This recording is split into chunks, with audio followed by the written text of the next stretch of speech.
Bismillahirrahmanirrahim. Assalamualaikum warahmatullahi wabarakatuh. Alhamdulillahirabbil alamin. Wassalatu wassalamu ala asrofil anbiya'i wal mursalin wa ala alihi washabihi ajmain, amma ba'du. Yang terhormat Bapak Kepala Sekolah SDN 02 Pemulutan, yaitu Bapak Supri SPD MSI. Yang terhormat Ibu Emaria SPD, calon guru penggerak angkatan 11, dan yang terhormat Bapak-bapak, Ibu-ibu SDN 02 Pemulutan. Puji syukur marilah kita panjatkan kehadiran Allah Subhanahu wa taala yang telah memberikan kita kesehatan, kesempatan sehingga kita dapat berkumpul di ruangan ini untuk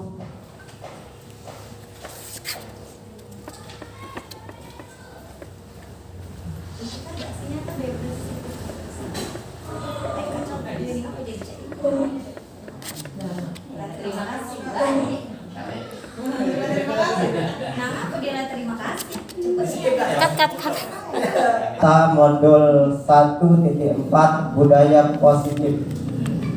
Dan salawat salam kita curahkan kepada junjungan kita Nabi besar Muhammad sallallahu alaihi wasallam beserta para sahabatnya, pengikutnya hingga akhir zaman. Bapak Ibu yang saya hormati, baiklah, acara akan saya sampaikan sebagai berikut. Yang pertama pembukaan, yang kedua sambutan, yang ketiga inti dari pembelajaran pada hari ini, yang keempat yaitu tanya jawab, yang kelima yaitu penutup. Baiklah, langsung saja kita mulai acara pada pagi menjelang siang ini. Yang pertama yaitu pembukaan. Pembukaan ini marilah kita bersama-sama mengucapkan basmalah, Bismillahirrahmanirrahim. Dan acara selanjutnya yaitu sambutan dari Bapak Kepala Sekolah SDN 02 Pemulutan, yaitu Bapak Supri SPD MSI. Kepada Bapak kami persilakan.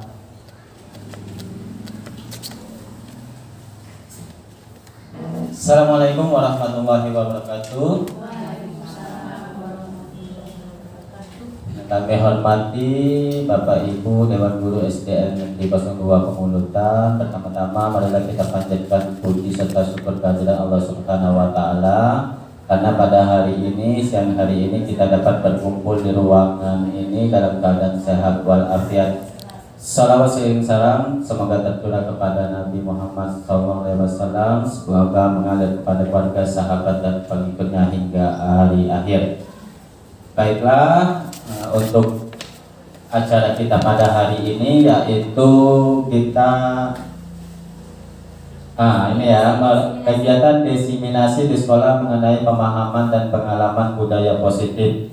Jadi kegiatan ini merupakan kegiatan dari Ibu Emaria sebagai calon guru penggerak angkatan 11 tentang budaya positif. Jadi marilah kita nanti dengarkan dengan cara saksama apa itu budaya positif dan budaya positif yang dapat diterapkan di sekolah kita ini agar kedepannya sekolah kita ini benar-benar sekolah yang unggul dan maju, bisa bersaing dengan sekolah-sekolah lain. Dan kami mohon kesediaannya nanti Ibu Emaria untuk dapat menyampaikan apa-apa tentang budaya positif di sekolah, dan juga mungkin nantinya pada waktunya ada tanya jawab tentang budaya positif yang baik untuk dilaksanakan di sekolah itu seperti apa. Mungkin itu saja sambutan dari saya. Terima kasih. Wassalamualaikum warahmatullahi wabarakatuh. Waalaikumsalam warahmatullahi wabarakatuh. Terima kasih. Baiklah, acara selanjutnya yaitu inti dari pembelajaran berdiferensiasi diseminasi di sekolah mengenai pemahaman dan pengalaman budaya positif yang akan disampaikan oleh Ibu Emaria, calon guru penggerak angkatan 11. Kepada Ibu Emaria kami persilakan.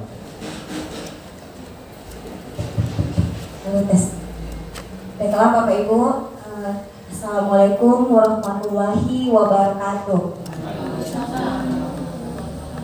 kepada yang terhormat Bapak Kepala Sekolah, Bapak Supri SPD MSI, dan Dewan Guru. Alhamdulillah ya, hari ini kita dapat berkumpul lagi di ruang ini untuk melaksanakan desiminasi yang akan saya laksanakan. Sebelumnya marilah kita panjatkan sholawat dan salam kepada Nabi Muhammad SAW yang tentunya syafaatnya akan kita nantikan di yaumil akhir nanti. Langsung saja ya Bapak Ibu, kegiatan hari ini. Terima kasih atas kehadiran Bapak Ibu semuanya ya. Pertama-tama saya ingin menyampaikan kegiatan kita hari ini bahwa hari ini adalah tugas aksi nyata saya pada modul 1.4. Nah, di sini saya telah menyelesaikan modul 1.4 di mana yang akan kita bahas hari ini yaitu tentang disiplin positif. Untuk itu saya ditugaskan untuk melakukan pengimbasan apa yang sudah saya pelajari pada modul 1.4 mengenai budaya teori positif, kemudian tentang pengalaman penerapan saya mengenai budaya positif ini di sekolah. Ya, pertama-tama saya ucapkan selamat datang kembali ya kepada para bapak guru hebat semuanya. Mari kita belajar bersama, berkolaborasi, saling mendukung demi mewujudkan disiplin positif di sekolah kita, demi mewujudkan disiplin positif di sekolah kita yang tercinta ini. Yang pertama yang akan saya sampaikan adalah mengenai konsep utama modul budaya positif. Di modul budaya positif ini ada beberapa yang akan kita pelajari, yang akan kita ulas satu persatu. Yang pertama adalah perubahan paradigma belajar, yang kedua disiplin positif, yang ketiga kebutuhan dasar manusia, yang keempat motivasi perilaku manusia, posisi kontrol restitusi, keyakinan kelas, dan segitiga restitusi.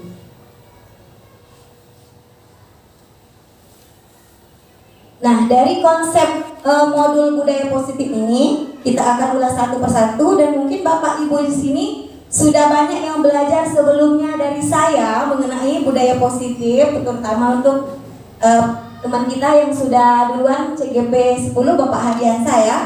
Nanti di sini kita akan sharing, berbagi ilmu.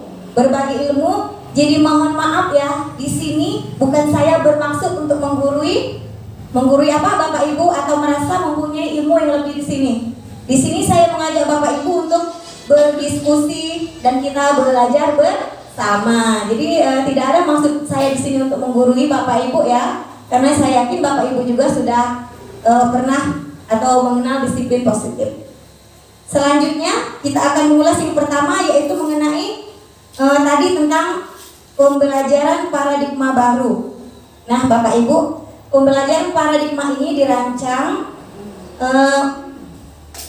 berdasarkan prinsip pembelajaran yang terdiferensiasi, sehingga setiap murid belajar sesuai kebutuhan dari tahap perkembangannya untuk mewujudkan profil pelajar Pancasila ya. Nah, mungkin sebelumnya kita pernah belajar apabila pembelajaran di kelas itu selalu dilaksanakan secara fleksibel. Artinya di sini kita akan melihat perbedaan dari masing-masing murid. Semua kita samaratakan selama ini kan, semuanya kita samaratakan. Nah, di sini di paradigma baru ini, apalagi sekarang sudah memasuki kurikulum merdeka, bahwa pembelajaran itu harus terdiferensiasi. Artinya kita harus melihat perbedaan keunikan dari murid kita masing-masing.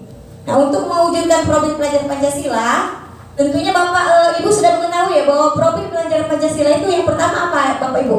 Yang pertama beriman dan bertakwa kepada Tuhan Yang Maha Esa. Yang kedua apa Bapak Ibu? Berkebinekaan global. Yang ketiga bergotong royong. Keempat adalah kreatif mandiri. Yang ini bernalar kritis, dan terakhir apa? Mandiri. Ada lagunya itu Bapak Ibu. Bisa tak kita nyanyiin? Bisa. Ayo. Jangan sampai bisa kita aja ya. Profil pelajar Pancasila. Pelajar Pancasila kan? Bisa. 1, 2, 3. Pelajar Pancasila beriman dan bertakwa pada Tuhan Yang Esa.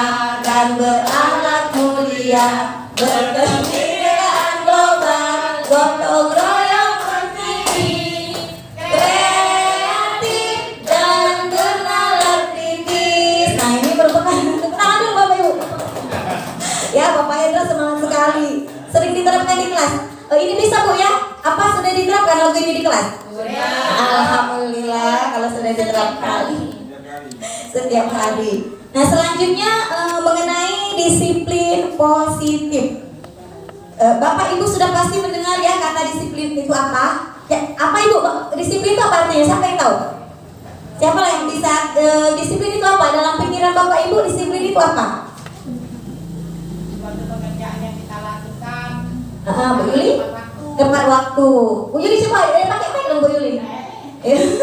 Apa Bu Yuli? Menurut saya Disiplin kalau itu apa? disiplin itu adalah sesuatu pekerjaan yang kita lakukan sesuai dengan waktu Sesuai dengan waktu. atau tepat waktu Ya. setidaknya. Yang lain ada Ibu Amsa apa Ibu Amsa? Hanya menambahkan peraturan.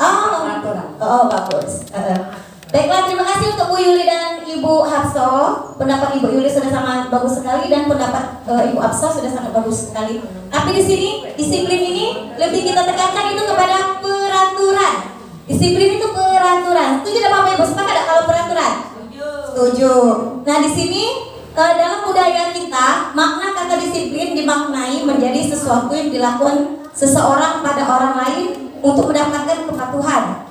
Kita cenderung menghubungkan antara disiplin dengan ketidaknyamanan. Nah di sini mendengar kata peraturan saja murid itu rasanya bagaimana Bu ya? Mendengar kata peraturan. Nah jadi di sini dari modul yang sudah saya pelajari, disiplin itu harus lahir dari dalam diri murid, harus lahir dari dalam murid, bukan karena oh nanti saya kalau mengerjakan ini harus dihukum misalnya disiplin itu. Nanti saya kalau seperti ini akan mendapat hukuman. Nah ini masuk dalam motivasi intrinsik Bapak Ibu. Jadi motivasi intrinsik itu murid itu dimotivasi kalau misalnya dia melakukan kesalahan. Oh dalam pikirannya kalau salah ini, oh saya akan dihukum oleh Ibu Emma misalnya. Kalau melakukan ini saya akan dihukum. Nah itu namanya motivasi ekstrinsik. Nah tapi yang dimaksud disiplin di sini adalah disiplin yang diharapkan dari diri murid itu sendiri, ya dari diri murid itu sendiri. Jadi murid sudah sadar, istilahnya kalau saya bersikap ini untuk diri saya sendiri. Jadi maksudnya Bapak Ibu kalau dia melakukan sesuatu bukan karena takut dihukum, tapi karena dirinya sendiri. Bukan juga untuk menyenangkan gurunya. Nah, disiplin positif merupakan salah satu cara untuk penerapan disiplin yang bertujuan untuk menumbuhkan kesadaran serta memberdayakan anak untuk melakukan sesuatu tanpa sogokan, ancaman maupun hukuman. Nah ini baru yang saya sampaikan tadi mengenai disiplin. Di sini bahwa kita harus sepakat bahwa disiplin itu benar-benar harus dia lakukan dari dirinya sendiri, bukan karena dia takut dihukum. Misalnya kalau dia misalnya datang terlambat, benar-benar harus dari dirinya sendiri, bukan karena dia takut dihukum.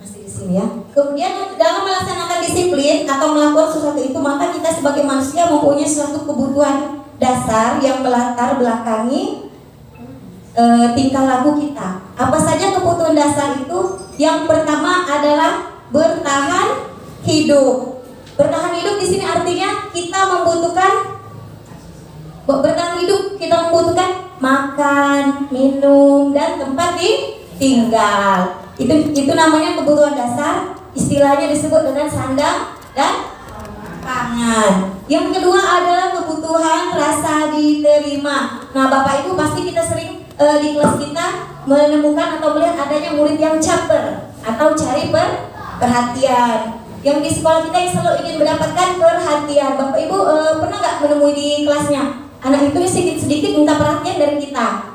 Ada ya, terutama biasanya di kelas rendah. Nah, ada juga di kelas tinggi, ada juga ya. Nah itu namanya kebutuhan apa tadi ya? Gurunya mau caper. yang disebut dengan campur istilah cari perhatian. Yang di sekolah dia ingin selalu mendapatkan perhatian karena dia butuh kasih sayang. Dia butuh kasih sayang dan rasa diterima karena mungkin di rumah dia tidak mendapatkannya Bapak Ibu. Dia di rumah mungkin tidak mendapatkan kasih sayang. Jadi seperti itu kemudian berlaku kira-kira dia condong membutuhkan kasih dan sayang. Ada juga murid yang yang sering berperilaku memeluk gurunya. Ya ada itu di kelas 1, 2 biasanya. Ada ya? Ya. Nah itu disebut kebutuhan kasih sayang atau diterima. Jadi nggak apa-apa Ibu. Itu namanya kebutuhan kasih sayang dan diterima. Yang ketiga adalah kebutuhan penguasaan. Kebutuhan penguasaan. Di mana kita sebagai manusia ya kita sering melihat murid kita, anak kita yang ingin berkuasa. Di kelas itu pasti ada salah satu anak yang ingin berkuasa, juga ingin menang sendiri. Nah seperti itu kita lihat bahwa kebutuhannya adalah penguasaan ya di kelas ada itu. Yang keempat adalah kebebasan. Artinya murid di sini tidak ingin tertekan apalagi tentang adanya peraturan tadi. Jadi murid ingin merdeka seperti itu Ibu ya. Selanjutnya kebutuhan kesenangan. Nah, kesenangan ini artinya ingin bersenang-senang. Ya, ingin bersenang-senang. Misalnya melakukan pembelajaran di mana mereka harus mengerjakan tugas terus-menerus. Jadi anak-anak kita tadi disuruh mengerjakan tugas secara terus-menerus, disuruh mencatat. Pokoknya dia tuh ditekankan kepada anak itu harus selalu mengerjakan tugas terus-menerus. Tapi dalam hatinya dia ingin kebutuhan kesenangan, ya. Nah itu tercapai, kebutuhan kesenangannya itu tercapai, artinya kita sebagai guru harus lebih peka. Nah dalam hal ini kita harus mengupayakan melakukan pembelajaran yang lebih menyenangkan. Selanjutnya dari kebutuhan dasar tadi, masuklah ke motivasi perilaku manusia Bapak Ibu. Motivasi merupakan dorongan yang timbul pada diri seseorang secara sadar atau tidak sadar untuk melakukan suatu tindakan dengan tujuan tertentu. Motivasi. Nah, dorongan di sini motivasi itu dorongan. Motivasi itu adalah dorongan. Oh, misalnya saya melakukan motivasinya apa misalnya? Bisa saja dari internal atau eksternal. Nah, beberapa motivasi itu antara lain satu, melakukan sesuatu disiplin dari karena dia takut dihukum Bu. Karena dia melakukan sesuatu itu karena takut dihukum. Ini merupakan motivasi ekstrinsik. Ingat Bu ya, motivasi ekstrinsik itu berarti dia takut dihukum, bukan karena dari dia sendiri. Yang kedua ialah perilakunya itulah mendapatkan imbalan. Mendapatkan imbalan atau penghargaan dari orang lain. Murid melakukan disiplin karena ia ingin mendapatkan imbalan. Nah ini masih termasuk dalam motivasi ekstrinsik. Tentunya kita sering menemukan murid kita yang melakukan itu karena ingin mendapatkan imbalan, penghargaan dari orang lain. Kemudian yang ketiga adalah menghargai nilai-nilai kebajikan diri sendiri. Murid melakukan disiplin karena sadar ia akan kebajikan dirinya sendiri. Ini merupakan motivasi intrinsik. Kalau tadi ada motivasi ekstrinsik, sekarang motivasi intrinsik. Ingat Bu ya, ekstrinsik dan intrinsik. Kalau intrinsik itu berarti dia dari dalam dirinya sendiri. Mulai kebajikan dari dirinya sendiri, bukan karena takut akan hukuman. Nah ini yang akan kita tanamkan dari tujuan tadi, disiplin positif. Agar murid itu dapat melakukan disiplin itu atas keinginan dirinya sendiri, dia sadar akan kebaikan untuk dirinya. Nah ini disebut motivasi intrinsik. Berarti menurut Bapak Ibu lebih baik motivasi ekstrinsik atau intrinsik? Menurut Bapak Ibu? Intrinsik. Sepakat ya? Sepakat. Motivasi intrinsik. Ya berarti motivasi dilakukan murid adalah murni dari dalam dirinya, bukan karena dia ingin mendapatkan penghargaan atau karena takut dihukum. Lanjut. Nah, Bapak Ibu, kita menerapkan konsep disiplin itu bukan berarti harus sukses terus. Ini ada konsep dengan identitas gagal. Nah, konsep identitas gagal ini berkaitan dengan hukuman tadi, Bu. Ya, ini yang konsep disiplin dengan identitas gagal. Nanti Ibu pikirkan apakah Ibu gagal atau berhasil ya. Konsep disiplin berkaitan dengan identitas gagal, berkaitan dengan hukuman tadi. Di sini ada konsep disiplin dengan identitas gagal. Kok gagal? Kenapa dikatakan gagal? Karena yang pertama adanya hukuman. Kita sering melihat bahwa hukum itu menyakitkan ya. Menyakitkan Bapak Ibu? Bagaimana waktu kita SD dulu? Ada yang masih teringat dihukum oleh gurunya? Menyakitkan tidak? Menyakitkan. Nah, terutama untuk yang dihukum, kemudian akan timbul rasa tidak nyaman, murid merasa takut, kemudian memaksa. Tujuannya betul untuk mendisiplinkan, tapi itu memaksa murid. Kemudian yang terjadi jika ada murid melakukan kesalahan, dia akan menyembunyikan kesalahannya Bapak Ibu. Karena takut tadi, dia akan menyembunyikan kesalahannya karena dia takut dihukum, karena dia tidak jujur. Kita tanya, kamu kok seperti itu? Kenapa kamu seperti itu? Kita pojokkan dia terus ya, kita tanya terus, tapi dia tetap tidak mengaku. Karena apa? Karena kalau dia jujur, akibatnya dia akan dihukum. Nah, karena kalau dihukum, murid itu akan merasa malu dan menjadi rendah diri. Nah, selanjutnya, tapi ada kisah ini Bapak Ibu, ada kisah sih dari selama saya mengikuti disiplin positif itu, betapa dahsyatnya hukuman itu ya. Misalnya terjadi pada seorang guru olahraga, dia punya peraturan di sekolah itu kalau tidak memakai sepatu warna hitam maka dia akan dihukum. Guru olahraga, tiba-tiba muridnya itu datang dengan memakai sepatu warna lain, ya tanpa dia tanya dulu, tanpa dia tanya apa, dia langsung dihukum. Dan dampaknya apa Bapak Ibu? Dia akan teringat, murid itu sedih, malu keluar tidak pakai sepatu. Dampaknya apa? Dia akan teringat sampai di masa dia akan besar, SMP, SMA. Ya, dia malu di jalan keluar tidak ada sepatu. Nanti kita akan pelajari lebih dalam lagi ya tentang itu. Nah, selanjutnya itu hukuman. Terus identitas gagal yang kedua adalah penghargaan. Penghargaan. Nah, penghargaan itu bukanlah hal yang baik Bapak Ibu, tapi ada positif dan negatifnya. Kita akan melihat di sini mengenai penghargaan yang tidak efektif Bapak Ibu. Tidak efektifnya begini, murid jadi melakukan sesuatu itu karena ingin mendapatkan penghargaan.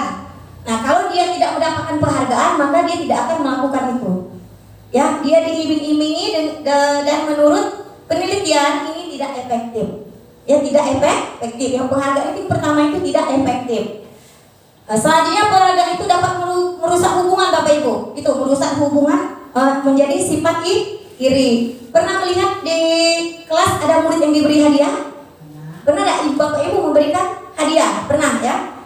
Karena saya juga pernah mengalami diberi hadiah. Dan murid yang tidak mendapat hadiah, ya, murid yang tidak mendapat hadiah, dia merasa bahwa orang yang mendapatkan hadiah yang itu saja. Karena biasanya kita memberikan hadiah itu kepada murid yang berprestasi atau pintar atau bisa menjawab soal, dan itu kan merupakan motivasi. Nah, walaupun ada murid yang merasa kurang mampu untuk mendapatkan hadiah itu, misalnya dia merasa dia itu memang saya merasa tidak mampu mendapatkan hadiah itu, maka dia tidak mendapatkan. Nah, tapi ini bisa membuat rasa iri. Nah, ini kita tidak tahu apa yang di hati anak-anak yang diam merasa gagal dan iri kepada temannya. Itu ya, penghargaan yang kedua adalah merusak hubungan karena akan menciptakan rasa iri. Terus murid yang mendapatkan penghargaan itu, yang ketiga adalah apa Bu? Mematikan kreativitas.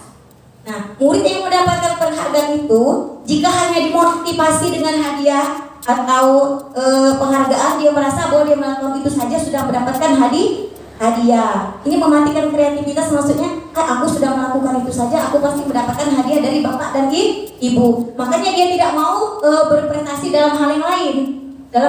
Cukup aku melakukan itu saja, maka guru saya akan memberikan hadiah kepada saya. Itu penghargaan yang ketiga adalah mematikan kreativitas. Selanjutnya hukum dengan sistem rankingan loh Bapak Ibu. Nah, memang sekarang kita tidak boleh di kurikulum 13 itu tidak ada rankingan, tapi kita masih ya bisa tidak ada rankingan pada anak. Rankingan ini kurang baiknya kenapa Ibu. Untuk kurang baik untuk yang mendapat ranking di bawah, karena nanti dia menjadi minder, jadi bahan omongan misalnya ya, jadi bahan bulian, atau bahkan ada orang tua yang merasa gagal dalam mendidik anak, kemudian merampas hak menghargai. Yang ini Ibu ya, merampas hak untuk menghargai dirinya sendiri.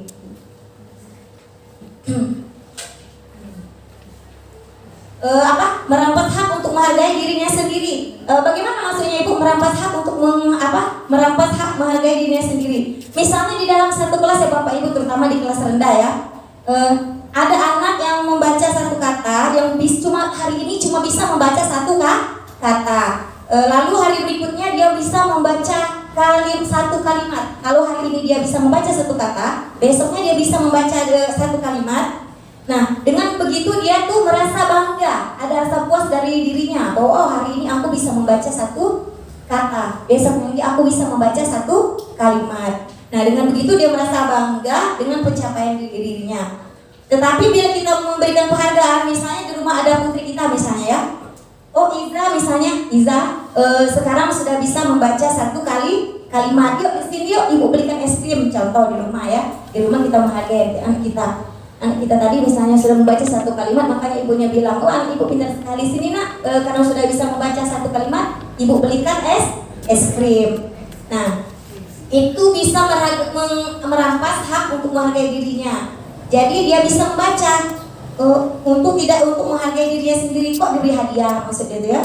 Berarti dia melakukan itu motivasi itu karena ada hadiah, itu merampas hak untuk menghargai dirinya sendiri karena diiming-iming hadiah. Berarti hanya penghargaan yang akan saya dapatkan ya, bukan karena apa? Karena dia membaca tadi, dia diiming-iming dengan es krim oleh ibunya. Walaupun dia termotivasi, tapi termotivasi secara intrinsik bukan intrinsik. Maksudnya di sini Bu, dia itu termotivasi secara intrinsik. Intrinsik tadi termotivasi dari dalam dirinya. Kalau dia diberi es krim atau imbalan hadiah, berarti dia termotivasi secara ekstrinsik. Karena dia apa? Dia mendapatkan hadiah gitu. Kalau tadi dengan identitas gagal, sekarang kita konsep disiplin dengan identitas sukses Bapak Ibu. Nah, konsep identitas sukses itu seperti apa? Nah, yang pertama adalah konsekuensi. Terlihat Bapak Ibu ya? Yang pertama ada konsekuensi.